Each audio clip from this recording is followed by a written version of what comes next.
Well, John Lewis fought for civil rights alongside the Reverend Martin Luther King Jr., the son of Dr. King. Martin Luther King III joins us now. What a pleasure to talk to you, Mr. King. Thank you for joining us. Thank you.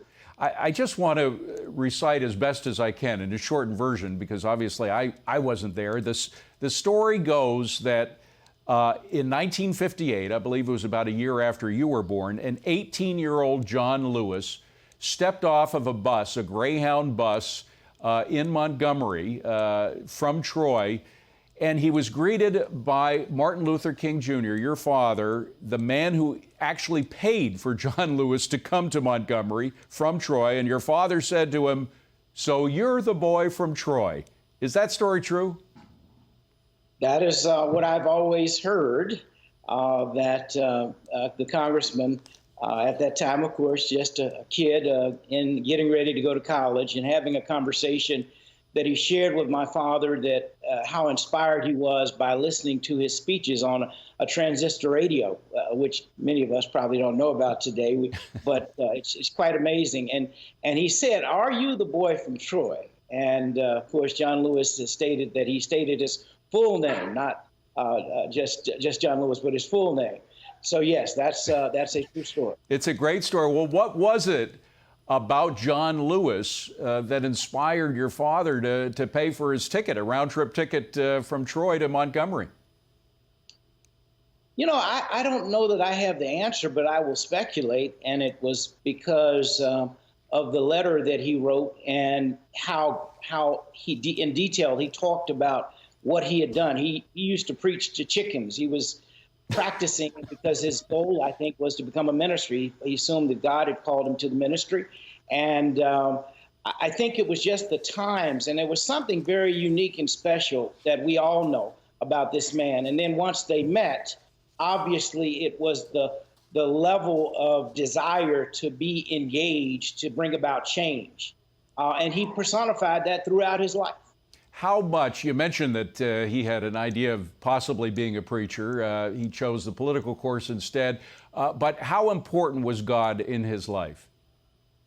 I would have to say that God was everything. I mean, every juncture, even if you remember when they crossed over the Edmund Pettus Bridge and Hosea Williams leading that demonstration, they talked about, let's kneel and pray. So prayer, faith, and religion was eminently important in everything that he did. And I think he tried to personify a spirit of the Spirit of Jesus Christ. And of course, that spirit is embodied in one word, and that word is truth, and that word is also peace. And he was committed to peace. I know he worked with SNCC, the Nonviolent Coordinating Committee, Students for Nonviolent Coordinating Committee, and he kept that devotion to peace and nonviolence throughout his life. In 2014, he had an interview in which he said the following. I think we can put it up on screen. "There will be some interruptions, but you must never, ever give up and hold on to the philosophy and to the discipline of nonviolence, and try to protest in a peaceful, orderly fashion and appeal to the better angels in all of us." Boy, could we use that medicine now, right? Oh, there's no question about that what he says and his commitment. I led a delegation in 2009, which was the 50th anniversary of my mother and father going to India. And the congressman also joined us in that delegation. And to see him as we traveled the Gandhi memorials in that amazing country of India, and to see what he said during that time was quite amazing. But again, that was where the whole strategic philosophy of nonviolence, that's what we all modeled. Dad modeled after Mohandas K. Gandhi. John Lewis is inspired by Dad and also by Mohandas K. Gandhi. And very quickly, give us an inside look. You were his friend. He was practically a member of your family. What kind of a guy? Was he a fun person to be with? Was he very serious, or did he have a light side as well? No, he was, basically all things. And what I mean by that is there was humor, but there was humility and compassion And this was not an act. This is who he was every day of his life. I don't ever remember him saying anything unkind. And that's just unusual. It's an unusual quality. But he was a remarkable human being.